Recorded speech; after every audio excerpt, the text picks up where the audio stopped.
இப்போ இருக்கிற கிளைமேட்டுக்கு நல்லா சூடாக ஏதாவது சாப்பிட்லானே இருக்குதுங்க.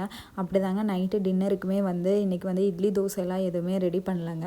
அதுக்கு பதிலாக வந்து கீ ரைஸும் ப்ளஸ் வந்து எக் கறியும் வந்து ரெடி பண்ணிக்கலாம் அப்படின்னு சொல்லிட்டு அதான் ரெடி பண்ணிகிட்ருக்கேன். பாஸ்மதி அரிசியில் தாங்க செய்கிறேன்.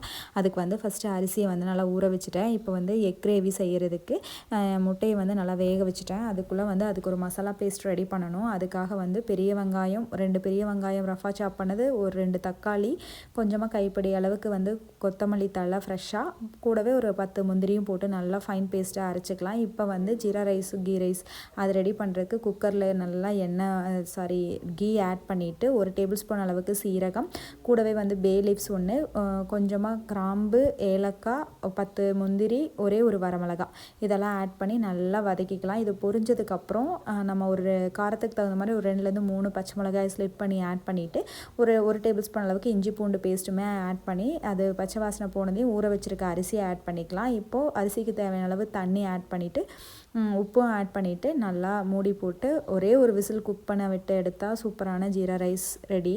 இப்போ வந்து முட்டை கிரேவிக்கு வந்து கடாயில் எண்ணெய், ஒரு டேபிள் ஸ்பூன் அளவுக்கு வந்து சோம்பு, பட்டை, கிராம்பு, ஏலக்காய் இதெல்லாம் ஆட் பண்ணி பொரிஞ்சதும் ஒரு ரஃபாக சாப் பண்ண பெரிய வெங்காயத்தை ஆட் பண்ணிவிட்டு இஞ்சி பூண்டு பேஸ்ட்டுமே ஆட் பண்ணி நல்லா வதக்கிக்கலாம். இப்போ நம்ம அரைச்ச அந்த மசாலா பேஸ்ட்டுமே ஆட் பண்ணிவிட்டு குழம்புக்கு தேவையான அளவுக்கு தண்ணி ஆட் பண்ணிக்கலாம்.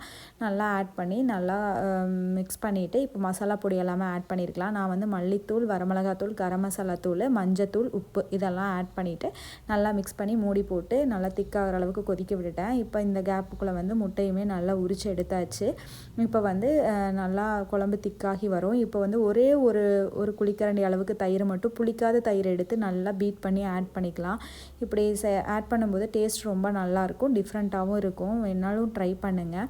இப்போ வந்து ஒரு கடாயில் வந்து கொஞ்சமாக எண்ணெய் விட்டுட்டு கொஞ்சமாக வரமிளகாத்தூள், மஞ்சத்தூள், உப்பு இது மட்டும் ஆட் பண்ணிவிட்டு இப்போ நம்ம உரித்து வச்சுருக்க முட்டையும் ஆட் பண்ணி நல்லா ஒரு பரட்டிக்கலாம்.